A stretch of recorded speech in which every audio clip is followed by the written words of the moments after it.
मैं और मेरा दोस्त एक बार ड्राइव पे निकले थे और वो अचानक एक सिग्नल पे रुका। सिग्नल 120 सेकंड का था। अब उस समय के आसपास मेरा ब्रेकअप हुआ था, तो मैं एक दिल टूटा आशिक था। और दिल टूटे आशिकों की एक खासियत होती है, वो वक्त ढूंढते हैं यादों पे खर्च करने के लिए। वो 120 सेकंड मेरा वही वक्त था जो मैंने इस कदर खर्च किया है कि पहले 5 सेकंड ऐसे बीते कि मन कह रहा था उसके बारे में मत सोचना, क्योंकि इतनी मुश्किल से तो तू उसे भुलाने की कोशिश कर रहा है। फिर अगले 10 सेकंड मन ने ही कह दिया कि एक काम कर, सोच ले। वो क्या था ना कि अंजाम ने दुख दिया है, वरना यादें तो प्यारी है। तो अगले 60 सेकंड बिल्कुल पूरे रिलेशनशिप का एक रिवाइंड थे कि कैसे हमारी मुलाकात हुई, बातें शुरू हुई। मैंने चिट्ठी लिखकर अपने प्यार का इजहार किया था, उसने इनकार कर दिया था। मैं जब दुखी होकर चल के जा रहा था तो उसने हाथ थाम कर मुझे कहा कि सुनो, मजाक कर रही थी, मुझे भी इकरार है। हम बिल्कुल एक रोमांटिक पिक्चर में, एक रोमांटिक गाने में दिखते एक रोमांटिक कपल से थे, दुनिया से बहुत दूर, एक दूसरे के साथ उलझे हुए, एक दूसरे की खोज में। बस फर्क इतना था कि हम एक्टिंग नहीं कर रहे थे। वो चांद तारों की तरफ देखकर कहा करती थी कि कितने खूबसूरत है ना ये।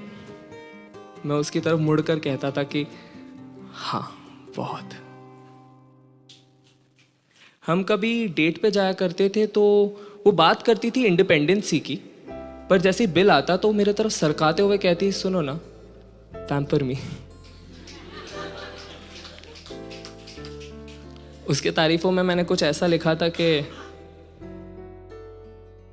उसकी मुस्कान मेरी कहानियों की सियाही थी। उसकी आंखों में मैंने वक्त के कांटों को भी थमता हुआ देखा है। वैसे सुना था कि गंगा की पाकिज़गी भी जटाओं से बह के आती है। जब वो अपनी भीगी भीगी सी जुल्फें झटकती थी तो उस बात पर भी यकीन हो जाता था। जैसे मिदास ने पीतल को छूकर सोना किया था, वैसे ही उसने मुझे छूकर मेरी ही रूह को नूर से भर दिया था। फिर आते 30 सेकंड। 30 सेकंड झगड़ों के। अब माना कि झगड़े प्यार के मुकाबले कम ही थे, पर रिश्ते का अंजाम उन्होंने ही तय किया।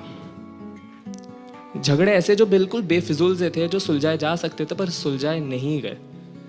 कभी उसकी आंखों में आंसू होते तो कभी मेरे आंखों में नमी, और हम हर रोज ये सोचते कि एक झगड़ा सुलझाना है और हम रात तक किसी और झगड़े में उलझ कर आ जाते। फिर आए 10 सेकंड। 10 सेकंड हम एक कमरे में थे जो बंद था, कि मानो उसकी खिड़की दरवाजे भी आज कह रही हो कि आज ये रिश्ता दम घोटने वाला है। और फिर उसने कहा कि चलो ना, खत्म करते, चलो ना, खत्म करते। आखिरी के 5 सेकंड मानो पूरा कमरा मुझसे पूछ रहा हो कि अब तू तो कुछ बोल, इस कमरे की चुप्पी तो तोड़। पर दिमाग में एक आवाज सी चल रही थी, चलो ना, खत्म करते, चलो ना, खत्म करते।